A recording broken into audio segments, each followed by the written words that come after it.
Hi, I'm Maria Aspen and a senior editor at Inc.Magazine. Welcome to this Facebook Live chat with Robert Hejavec, who is the founder of the Canadian cybersecurity firm Hejavec Group, and who is also well known as the Nice Shark on Shark Tank, which recently finished taping its 8th season. We're going to have a casual conversation. Please participate, write your questions in the comments, and I will be reading them to Robert. Robert, thank you so much for joining us. Thanks for having me, Maria. Just a quick correction. Yes. It's not a Canadian company now. Oh, really? We're a global company. We started about 2.5 years ago. We had one of those moments where we thought we were really big and worth a lot of money. And then we realized that the Canadian market is relatively small on a global scale. And for us to really realize our value, we have to expand. So 2.5 years ago, we did 1% of our sales outside of Canada. Now it's almost 35%. We're in the US, in the UK, Australia. So we've learned a lot, just like a lot of your readers, about expansion. I think because we've never done that before. Is it correct that about 25% of your business is now in the US? It's about 22 to 25%, and the rest in the UK, Okay. and the remainder in Australia. But it's so interesting because if you look at exporting, because a lot of small companies don't think about going outside the borders. You know, you start with one office in your house, then you get a real office, then you say, oh, if I had another location in the city, and then another state, and so on. And for us, you know, especially as Canadians, we tend to be a little too nice at times. We're like, oh, shucks, we can't compete with those, you know, big Americans and those people in England. And the key to exporting was simply going out and doing it. And once we did it, we realized that there's a lot of similarities in our market across the globe. So who has the worst cybersecurity problems right now? Where are you getting the most business? It's very interesting. So there's two elements to it. The first one is we used to only sell to a certain vertical, large-scale financials. So our market is very segregated. There's people that do the low end of the market, and there's people, you know, I always say you don't want to be the GM of cybersecurity. You don't want to be the middle market car. You want to be either high end or you want to be low end. And so we tend to focus on very large, complex companies. We only sell to very large enterprises. And we're very clear about that. But I would say that every company today is a computer company. Whether you're in mining, whether you're in manufacturing, you're a computer company. And if you're a computer company, you're online and you have a cyber threat. So we're seeing a lot of stuff here, obviously in the United States, but I would say the number one sector is healthcare. We were recently at the Department of Homeland Security, who we have a relationship with and know a lot of people there. And we went to see them, and they have a group that is supposed to look after infrastructure. You would think like utilities, nuclear plants, and they're spending all their time fighting ransomware at hospitals. Well, I mean, cybersecurity and hacker attacks have been in the news so much, whether it's the WikiLeaks. Did you know that you know about the large cyber breach last week? Yes. Brought down Twitter, Amazon for a while. It did. You know, one of the reasons that was so catastrophic was because of the Internet of Things. What people don't realize is as you connect everything to the internet, from your fridge to your baby monitor, all those things can become relay points for a large, massive cyber breach and an attack. And so one of the reasons the attack last week was so bad is they actually used home-connected devices to relay and attack stations. So what would your advice be to me and to all of our viewers? What steps should we take, like, today to make sure that we're less vulnerable to those attacks? Get offline and go live in the woods. Okay. No, I think that you have to accept that and realize that the internet obviously has huge benefits for everybody in our lives, but just some basic things. Never open an attachment unless you know who it's from. Never enter any type of personal information online that is really personal, like your PIN number. No bank, financial institution will ever ask you via email for your PIN number or any element of security. Never give your mother's maiden name in an email format, because again, No institution is ever going to do that for you. A lot of the websites now have two-factor authentication. So you that's can, where like I would need to put in my phone number and get a text message, right? Yeah, so you would go on, Amazon has it now, and a lot of other sites, and you go on and they text you back a code and you have to enter it. So that always helps. And don't do personal bank-related type of stuff in public Wi-Fi. Okay. Public Wi-Fi is public Wi-Fi. And so Leaky. you just have to be careful with it. So I would imagine this has been great for business. It's been very good for our business. You know, it's funny because we've been doing the same thing. I've been in the cybersecurity business for 30 years. And I used to be the guy at the back of the party that nobody ever wanted to talk to. What do you do? I'm in the cybersecurity business. What's that? Oh, I work on computers. And people are like, oh, I just bought this laptop. Can you fix it? And I can't. I only know cybersecurity. But the market's kind of caught up to us. So this company, we've been in business for 12 years, and we really feel that the market's caught up to us. But, you know, like a lot of your readers, being successful or growing, I always think it's 25 things, 12 of which you control, 13 which you have no control over, but you have to be smart enough to realize they're happening and try to leverage them and take advantage of them. Could you take us back to some point in those past 12 years where things were not looking as good, where you didn't know how you were going to go forward? Like, how did you continue grinding it out and find the motivation to stay in business? Oh gosh, you know, like every business, all my friends who've never started a business always look back and go, wow, you're so lucky. You started this company and you did 400,000 sales the first year and you're into 160 million this year. You're so lucky. And they think it's always this linear growth curve. Anybody online right now knows that's run a business.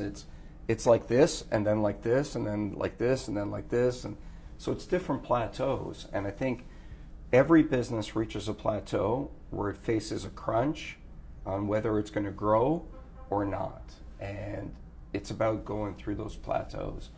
And we've had them all. In our first year, we thought we would do 5 million in sales because we're great at what we do.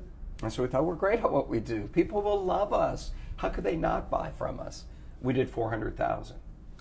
And we learned a very valuable lesson. We went to see all our customers and we said, you know, we're back in business. We had another company before, but we've been out of business for 3 years. And what we learned was nobody leaves good enough for potentially better. So customers were saying to us, we love you, you're great, we know your engineers are incredible, but if our existing supplier, the incumbent, messes up, we'll call you.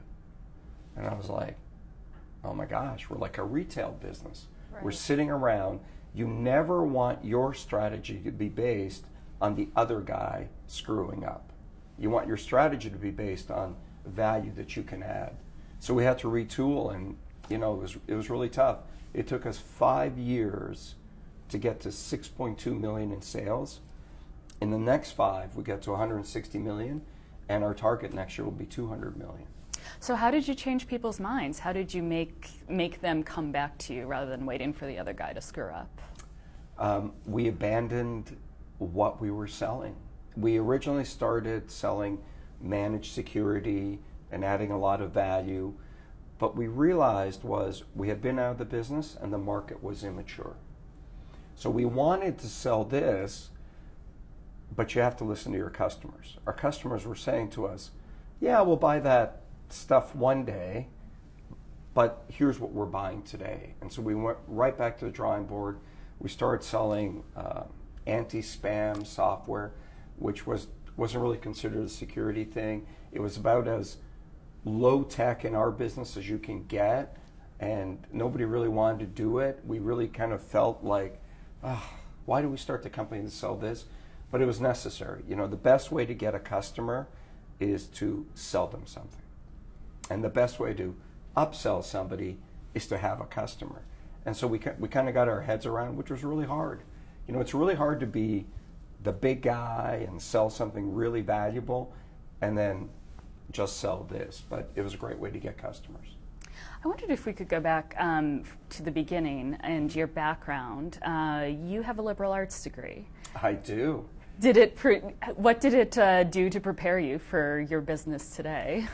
Yeah, it's funny. I went to university and I didn't have a lot of money. So in the last year of high school, there was a contest, and I was living in Canada at the time. So Ontario ran a contest, the province I was living in, and you wrote this accounting test. And I came third in the entire province out of tens of thousands of kids. And they gave me $5,000 to go to university. And so $5,000 to my family was like all the money in the world. And I studied business and accounting. And after 6 months, I was so bored out of my mind, I quit. And I was actually going to drop out of university. And I went home, and my dad sees me at home in the middle of the day. And he's like, "What you doing home?" And I'm like, university, it's not for me. I'm going to get a real job. And he looks at me, and he comes up to me literally like this far away from my face and says, "Look, I love you. You go back to school or I kill you. Bury body backyard, nobody find." And I really thought he meant it. So I was the first person in my family, and his family, and my mother's family that had ever gone to a post-secondary education. Wow. So for me, getting a university degree, I didn't care. He did. And so I went back, and I hung out on campus for about 3 days. And one of my best friends at the time, she was getting a liberal arts degree. And I said, how does that work? What's your degree? And she goes, classical English literature. I said, how does that work? She goes, you get a book on a Monday, you read it like a Dickens 800-page book, and Friday you show up and you argue about it. I'm like, oh, is there like a test? She goes, no, it's completely your opinion. There's no right or wrong. I'm like, what? Sign me up for that. And so that's why I went to classical English literature, and that's my degree. And I went into it because I love to read, and I thought this is easy. But I actually learned a lot, because when you read an 800-page book that's really complicated and old English Dickens type of literature, you have to take those concepts and explain it to a bunch of other people. So it gave me the ability to take in a lot of information and boil it down to something and be able to explain it to others in layman language. So is there any one right way to get educated before you start a business? I mean, there are all these different schools of thought that you shouldn't go to college at all to you should go to business school. There's no one right way, but there's a couple of wrong ways that if you're a college student watching, you shouldn't do. Number one is don't go into massive debt to get a post-secondary education. You will regret it, and it will be really hard. Number two is definitely get a post-secondary education. Everybody is getting a post-secondary education today. If you don't have one, you stand out. So if I get 100 resumes today and 2 don't have a post-secondary education degree, I don't look at those. And 3, nobody cares about your degree after your first job. Nobody. I mean, nobody 3 years into your job, no one's going to say, where'd you go to school? And what was your degree in? And blah, and what marks did you get? Nobody cares. Get a degree, don't go into massive debt, and get a job with real experience. Experience is far more valuable, but a degree will serve you well. And for people who can't afford the degree, especially not without going into massive debt? Everybody can afford a degree. That's the big, you don't need to go to Stanford, you don't need to go to Harvard, you don't need to go to Columbia. It is not a God-given right to go to an Ivy League school. And yes, it probably means your starting salary will be lower, but if you look at your life 5 years out, the people that make a lot of money aren't the ones that have fancy degrees, they're the ones that add value. So you look at Shark Tank, there's 6 sharks. None of us went to a fancy post-secondary degree. Half of us, I think we all have a degree, barely passed. It's never affected me, but you should definitely get one. Well, we actually have a reader question from Craig Mullaney, who asks, Where's Craig from? Craig does not say that. Hi, Craig. But wherever you're from. you mentioned secondary degrees. What are the other most important lessons you've learned about hiring and retaining great talent? The number one thing I've learned is you can't build scale without employees / team members / talent. It is impossible to make a great deal of money and build tremendous value without a great team. So and that's a transition that every founder needs to make. When I started the business, my number one job was to be the best sales guy, and I was. And then when we ran out of cash at one point, my number one job was to be the CFO. But as the company gets bigger, your number one job has to be to inspire and retain people. And it's just a constant. You just got to keep doing it all the time. Related to that, we've got a question that came in before this started from Elizabeth Maxwell. She also did not say where she is from. How can I best help small businesses survive in my community? Is it funding or information or access to resources or something else? Well, the number one way you can help small business is to actually support small business. So we did recently a program with a company called Deluxe, called the Small Business Revolution, and we had over 200,000 people from across the United States nominate a town, and we went to this small town and gave them $500,000 to help them out. And it was really fascinating. What we learned is a lot of people don't bother to frequent the small businesses in their community. And if you think about it, communities are made up of connections. The very definition of a community is people that are interconnected. So I always say to people, go to the local hardware store, go to your local dry cleaner, go to your local coffee shop, like you guys all do here for the $3 coffees downstairs. But you have to support the local small businesses. Excellent. Alyssa Dorso wants to know, how do you balance work life and personal life? And I would imagine that's especially difficult when you're on TV as well. It's really hard. It's really hard. It's easier. The one thing about becoming more quote unquote successful and having a bigger business is, you can fly better, you can stay in nicer places, you can bring your family along with you. So it makes some of that easier, but it's never easy. If you want to start a business and have a really great balance, you probably shouldn't start a business. Mark Cuban has a really blunt way of saying it. When he started his first business, he had a girlfriend at the time. And she came home one day and she said, Mark, you're working a lot. It's really affecting our relationship. You've got to make a decision. It's either the business or it's me. And Mark looked at her and said, what's your name again? And, he's joking, maybe, but it's really hard. The business, anybody who started a company and seen it grow and seen it start to succeed realizes it becomes a living, breathing entity. And it takes on a persona and a life of its own. And it doesn't care about you. It's like a baby. When it wants to eat, you got to feed it. When it needs more cash, it needs more cash. There are no holidays. There are no weekends. There's nothing when you run a business like that. It's really hard.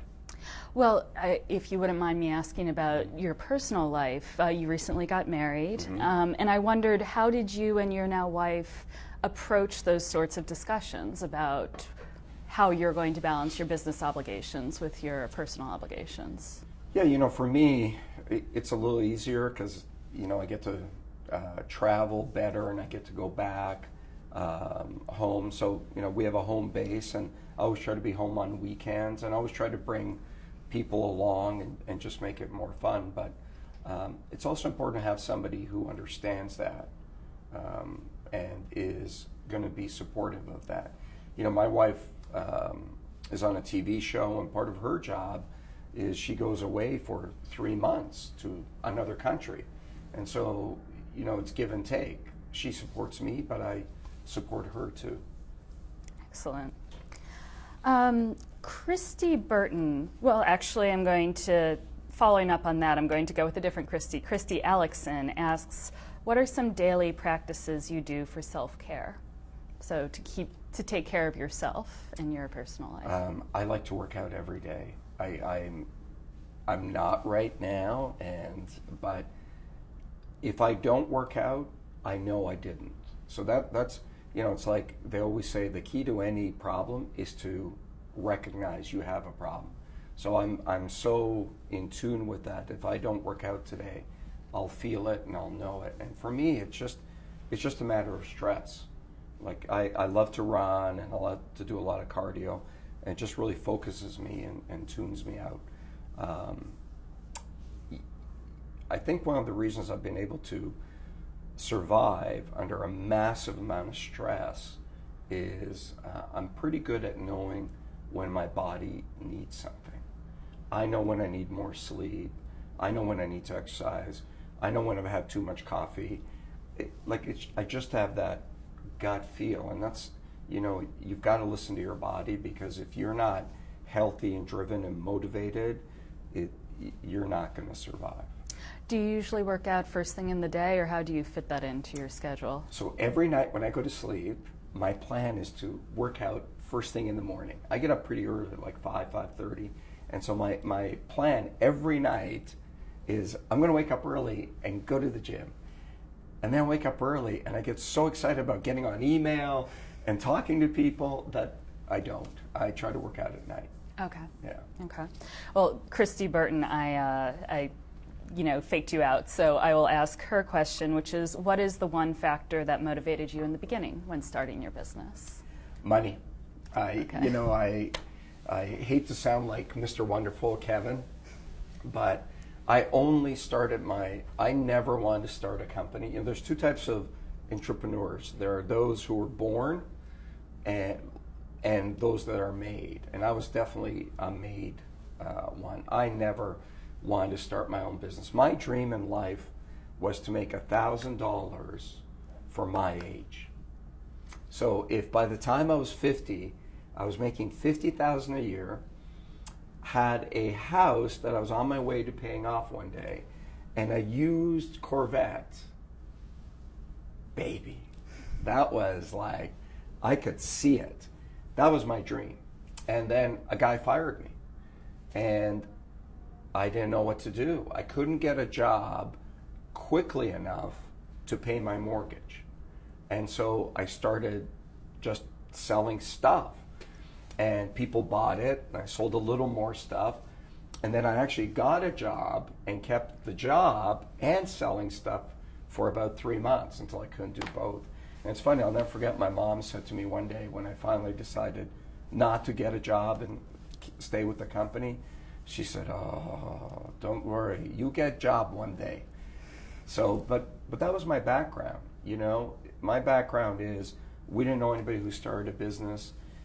We thought success was having a job, seniority, and working your way up. 85% of all entrepreneurs have a family member, one or two, who started a business.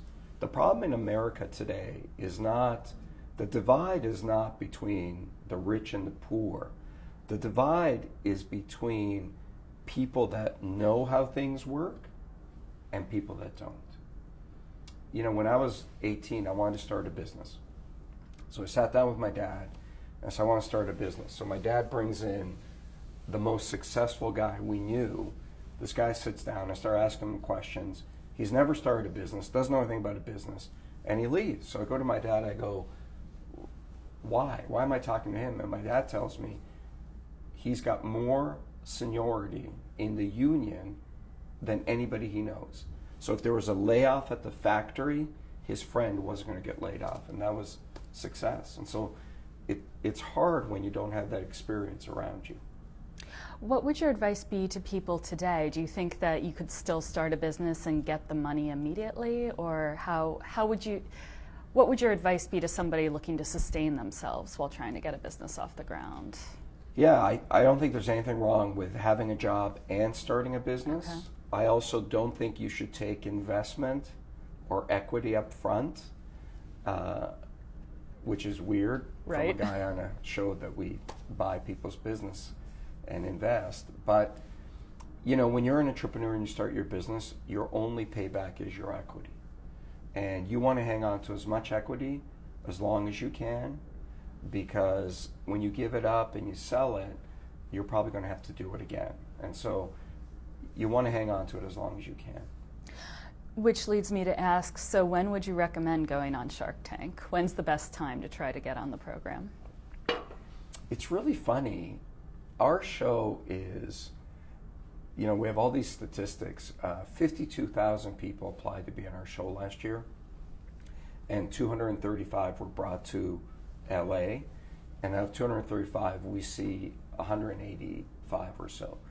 Because there's no script, there's no time, we just talk. The longest pitch was 2.5 hours. Wow. And the shortest was 20 minutes. In the longest pitch, Damon got up, went to the cafeteria, had lunch, came back, the guy was still pitching. And you didn't cut him off? The producers want to cut people off. Okay. But it's very real. When people come through that door, we don't know their name. We know nothing about them. We have no background on the business. And it's our money.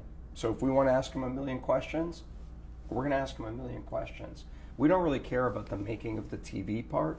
We really want to learn the businesses. And so it's hard when you come out like that. But the thing you notice is consistently, if you can't engage us up front, we don't care. We're tired, we're hungry, we're bored, and we're always thinking about our other businesses. And so people that come out and can't engage us and tell a great story right away, they get lost pretty quickly. We have had a couple of questions from Angelita Bird in Philadelphia. And she's asking basically about the meaning of success for you. What is enough? Well, those are two different questions. The Those meaning are. of success and when is it enough? I think anybody driven by that concept of getting stuff is almost doomed to live a shallow experience, because if you want the most amount of money, there's always somebody who has more money than you. So I never think of it, is it enough? But I didn't do it. I did to make money, but very quickly I wanted to build a great business. And so we don't do it to make more money. We do it to do something great. And we feel like we have a mission, and we feel like we really want to help the world. We feel that cybersecurity is affecting a lot of great companies, and we feel like we're protecting them. And we're very passionate about that. You have to make money to survive, and so that's necessary. I think the measure of success is different for everybody. How do you define it? I think for me, it's being healthy, having a family, having a balance to my definition of it, having a great team of people, and creating an environment where people can succeed in their own terms. We have a question from Bulgaria. Bulgaria, wow. Bulgaria. Eva Velizar Velcheva, and forgive me if I'm mispronouncing that name. What type of financing would you recommend for growing a startup which already has a positive cash flow? Well, my question is, why do you need financing? People think people tend to take money in too early. If you have positive cash flow, then why do you need funding? Do you need it to add staff? Do you need it for inventory? So I can't answer that until I would know what the money's for. All right, well, Eva, if you're watching, tell us in the comments and we'll come back to that. And then we have Anna Pennell. What is the best investment you've made? In myself. Okay. By far. The biggest investment, unless you come from wealth, unless you have a fancy degree from a fancy university, unless your parents are going to help you every step along the way, the biggest investment you'll ever make in life is in yourself. You would be shocked how many people stop learning. They don't go on training courses unless their employer pays for it. They don't go to seminars unless somebody is sending them. And so keep investing in yourself. Keep reading, keep learning. Learn a skill on the side. Do anything. because that's the stuff that matters in life. Well, related to your background, we've got a question from Derek McConnell, who asks about your history as an immigrant. Your family came over from Croatia when you were 8, and then you became a Canadian. What's been the most memorable part of the journey? The journey itself, I think I'm really proud of my parents that they came here, they made that decision to leave. Obviously, it was really good for me, and I think it takes a tremendous amount. My dad was 37 years old, didn't speak the language, basically escaped from a communist country to bring my mom and dad and me to Canada on a boat with one suitcase. I can't even comprehend that. And I've done a lot of stuff, and it seemed hard at the time, and people say, oh, how do you do it? It's so hard. In the back of my mind, I always think, nothing I will ever do in my life will be as hard as what my dad did by coming here. And this is the great thing about America. We wanted to come to America, but America wouldn't take us. And so we went to Canada. And Canada and America, we are built by that dream. We are built by people who have a fundamental belief their life will be better tomorrow than it is today. We are built, and we are a nation of people that want to create greatness. And for me, that's what I remember. I remember that my parents always instilled in me, we gave everything up for you, but not in a mean, overbearing way, for you to have an opportunity. Make the most of it. And I see a lot of young people today who don't do that, and it is the best time in history to start a business. Oh, could I ask about your thoughts on all of the anti-immigrant rhetoric we've been hearing in this country recently, especially around the election? Do you have any thoughts on how we can return to that promise that you talk about? Well, I think the promise is alive and well outside of America. I think if you go around the world, we are the land of opportunity for the rest of the world. This is the greatest country in the world to build and start a business. And we are still the bastion of hope for many people. This is the land of dreams. Within the United States, the challenge is there's a lot of people who feel disenfranchised, and they feel that they're lost. And so the challenge is to give opportunity to everybody. And I think, the political rhetoric is just rhetoric. No one's going to build a wall. No one's going to stop the borders, because without immigration, we will stop to grow. So I just see it as rhetoric. We have a question from Varazdin, Croatia. That's where I was born. Igor Furjan, forgive me, Igor again, is asking when you will visit your hometown. I was just there about 9 months ago. It's a beautiful town. So, Varazdin, as it's called. Thank you. That's okay. It's the only place in the world where I don't have to spell Hejavec, and there's more of other Hejavecs than there is of me. Besides my kids, I'm the only Hejavec in North America.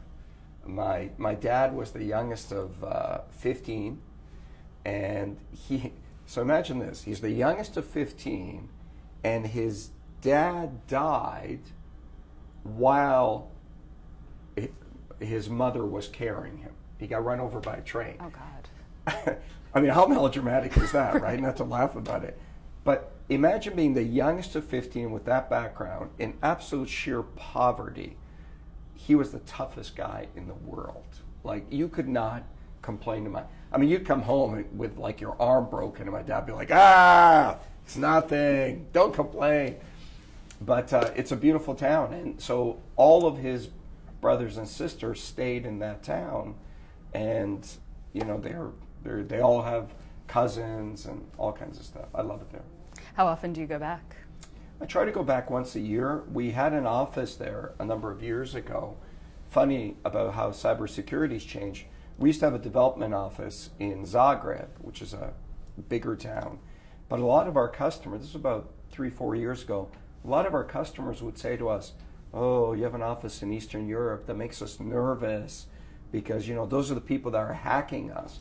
And we were like, no, it's other people hacking you. Today, most big companies, it is so hard to hire talent in our space that you can't have that attitude. You need to go where the people are. And Eastern Europe has a lot of talent, and we're actually expanding out to India to get engineering talent now. We have a question from Lee Bandoni. Would you ask for increased equity on the show due to the Shark Tank effect? For example, or i.e. 2 identical investments, but one done behind the scenes and one done on screen? So, I used to be a computer geeky kind of guy and not a TV guy. And I used to believe that if you're great at something, the world will find you. I used to believe that if you invent a better mousetrap and you just keep making it great, the world will beat a path to your door. And what I've learned is that is absolutely not true. There is no such thing as genius in the darkness of a basement. Genius only exists because somebody found it. You have to tell the world. Microsoft did not have the best operating system. They had the best marketing plan at the beginning. So unless you go out and tell the world about who you are, it's going to be very difficult to be successful. And so absolutely, there's a premium for being on Shark Tank because it gives you incredible exposure. Think of it this way, a 30-second commercial slot during Shark Tank is about $235,000 per 30-second slot. You're getting a lot of free PR. Again, though, it's just PR. You got to do something with it.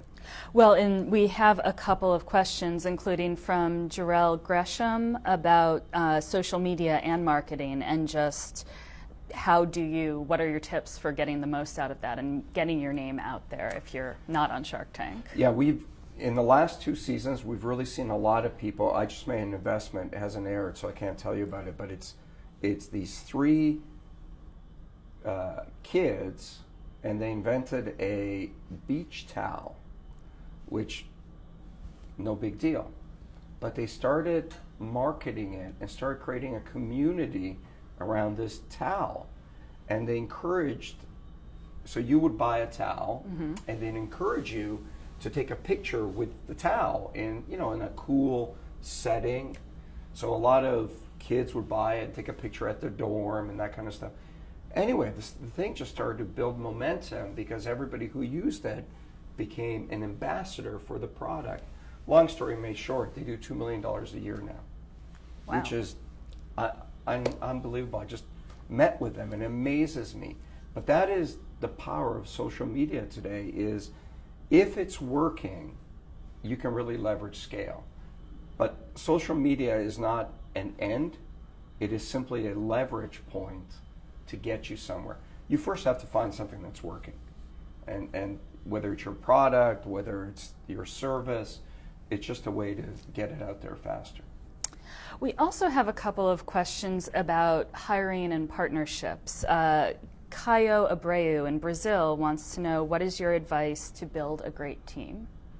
Brazil is a beautiful country, by the way. I had a race at the Formula One circuit there, which is incredible, and I crashed into a wall and ended up in the hospital called the Albert Einstein Hospital.